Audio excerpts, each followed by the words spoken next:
عزیزان من، آج ہم یہ سیکھیں گے کہ سبق کا جو اقتباس ہوتا ہے، نثر پارہ، اس کی تشریح کیسے کرتے ہیں، اور تشریح پرچے میں جب لکھتے ہیں تو اس کا طریقہ کار کیا ہے، پیٹرن کیا ہے۔ یاد رکھیے گا، اقتباس، نثر پارہ، اس کی تشریح یا اسے سلیس کرنے کے حوالے سے سوال پوچھا جاتا ہے، اور اقتباس کی یا نثر پارے کی یا پیراگراف کی تشریح کے لیے جو لازمی چیزیں ہوتی ہیں وہ یہ ہوتا ہے کہ پہلے معلوم ہو کہ یہ نثر پارہ کس سبق سے لیا گیا اور اس سبق کا مصنف کون ہے، سبق کا عنوان کیا ہے۔ پھر ان میں جو خط کشیدہ الفاظ ہیں ان الفاظ کے معنی معلوم ہونے چاہیے۔ اس کے بعد پھر تشریح لکھنے سے قبل مصنف کے بارے میں آپ کچھ نہ کچھ جانتے ہوں جسے آپ لکھ سکیں۔ اقتباس کی تشریح لکھنے کا طریقہ کار یہ آپ کو وائٹ بورڈ پہ نظر آ رہا ہوگا۔ سب سے پہلے آپ نے وہ سوالیہ پرچے میں سے اقتباس دیکھنا ہے جس اقتباس کی تشریح مطلوب ہے۔ مثال کے طور پہ میرے پاس یہ کتاب ہے جماعت نحوم کی اردو کی کتاب، اس میں پہلا سبق ہے ہجرت نبوی۔ ہجرت نبوی کا جو پہلا اقتباس ہے، جو پہلا نثر پارہ ہے، وہ ہے اس وقت جب کہ دعوت حق کے جواب میں، یہ تقریباً 2.5 لائنیں ہیں، 2.5 سطریں ہیں، ٹھیک ہے۔ یہ مکمل اقتباس یعنی 2.5 سطور جو ہیں اس کی تشریح مطلوب ہے۔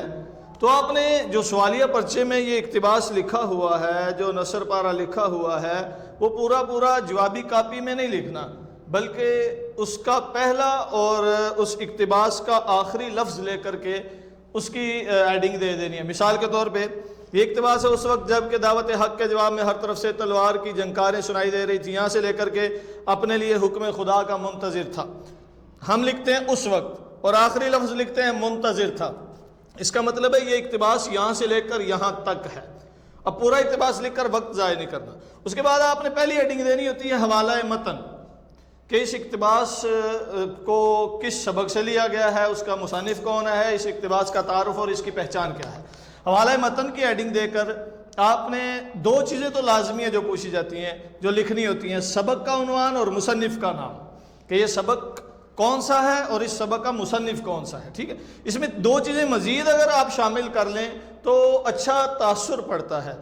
صنف ادب اور ماخذ، یعنی یہ ادب کی کون سی قسم ہے اور اس سبق کا ماخذ کیا ہے، یہ مصنف کی کس کتاب سے لیا گیا۔ مثال کے طور پہ یہ پہلا سبق ہے ہجرت نبوی، سبق کا عنوان کیا ہے، ہجرت نبوی، مصنف کا نام کیا ہے، مولانا شبلی نعمانی، صنف ادب کیا ہے، سیرت نگاری، حضور علیہ السلام کی سیرت کے متعلق، ماخذ کیا ہے، سیرت النبی، مولانا شبلی نعمانی کی کتاب۔ اس کے بعد آپ نے مزید ایڈنگ دینی ہے خط کشیدہ الفاظ کے معنی کی، اور اس سبق میں جن الفاظ کو انڈر لائن کیا گیا ہوگا، جن پر خط کھینچا گیا ہوگا، ان الفاظ کو آپ نے یہاں لکھ لینا ہے۔ الفاظ لکھ لیے، پھر ان کے معنی لکھنے ہیں۔ جب آپ نے ان کے معنی بھی لکھ لیے تو سمجھ لیں کہ آپ نے اقتباس حل کر لیے۔ اس لیے کہ اقتباس میں بنیادی طور پر 2 چیزیں ہوتی ہیں، ایک سبق اور مصنف کے بارے میں آپ جانتے ہو، دوسرے نمبر پر الفاظ کے معنی آپ کو معلوم ہو۔ جب یہ معلوم ہوگی تو اقتباس کی تشریح آسان ہوگی، اس لیے کہ تشریح کی ایڈنگ دینے کے بعد اب آپ اگلے صفحے پہ آ گئے، ٹھیک ہے۔ تشریح کی ایڈنگ دی ہے، ہم نے مصنف کے طرز قلم کے بارے میں چند لائنیں لکھنی ہے، چند سطور لکھنی ہے، اور اس کے بعد ہم نے اسی اقتباس کو سلیس کر کے، آسان کر کے، جو معنی ہم نے لکھے انہی معنی پر مشتمل جملے بنا کر کے وہ اقتباس لکھ لینا ہے۔ مولانا شبلی نعمانی شاعر بھی تھے، ان کی شہرت کا مدار ان کی نثر پر ہے۔ اس کے بعد یہ یعنی اس کے علاوہ بھی آپ 2-3 جملے مزید مصنف کے طرز قلم کے بارے میں لکھ سکتے ہیں۔ اس کے بعد ساتھ ہی شامل کر لیں گے، علیحدہ سے ایڈنگ نہیں ہوگی، تشریح کی ایڈنگ میں ہی مصنف کا طرز قلم، اور ساتھ میں اس اقتباس میں مصنف لکھتے ہیں کہ اس وقت